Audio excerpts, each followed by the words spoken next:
British waterway skippers were asked to move a 57-foot narrowboat from Thorn on the South Yorkshire Navigations to Debdale Marina in Leicestershire. This video demonstrates how we tackled the first part of the trip, locking out of Goole Docks and sailing upstream to Torksey on the River Trent. The standard route is to lock out of Needby, but as the Curzon Swing Bridge was broken and impassable, this wasn't an option for us. Upon arrival at Goole, we berthed at the visitors' moorings to wait for our appointed time slot. This had been booked with the Goole locks a week in advance. The time allowed us to prep the boat by checking the anchor, the chain and strong points, charging the handheld VHF radio, getting the life jackets ready and double-checking our passage plan. The trip to a successful passage around the Trent Falls is to take the last of the tide down the River Ouse, arrive at the apex, the convergence of the Ouse, Trent and Humber, bang on low water, and then take the flood tide up the Trent.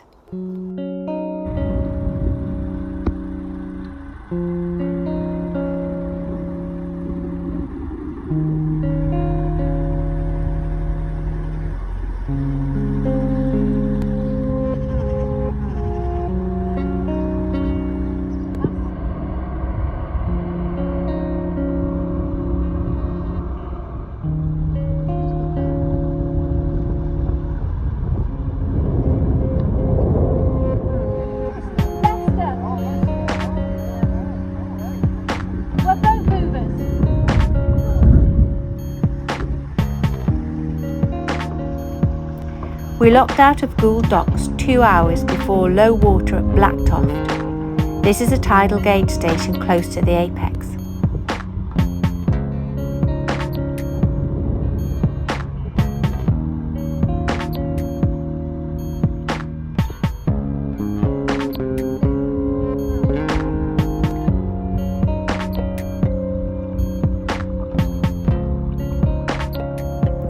We could easily see our route down the Ouse by reading the water and steering clear of the sandbanks which form on the inside bends.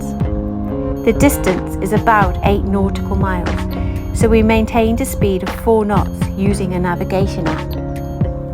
The Boating Association's charts note 2 and 3 are very informative and outline the passage clearly.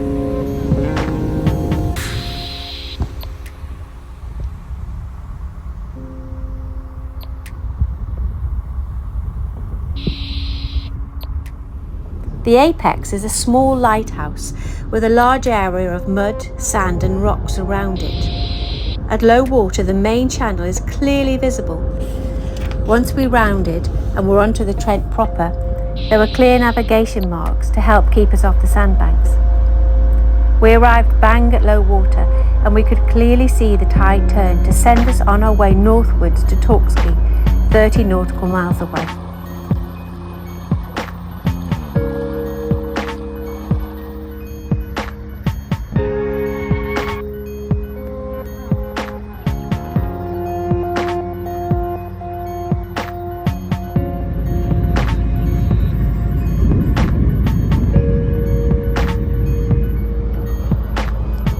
Vessels still load and discharge their cargoes at Flixborough, upstream of Keadby Lock.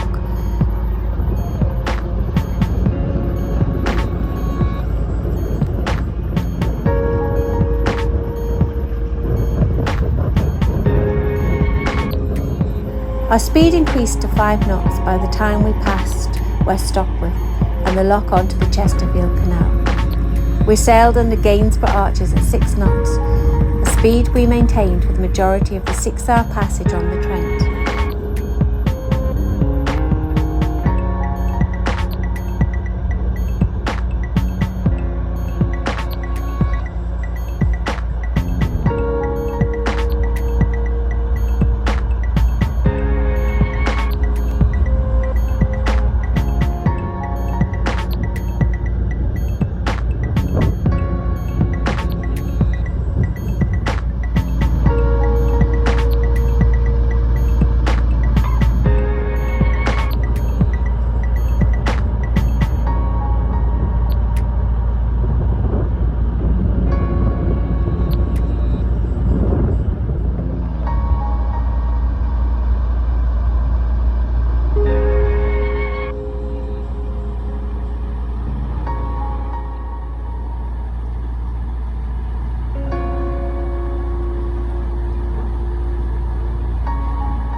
The tide was still with us as the sun began to set over Torksey pontoon.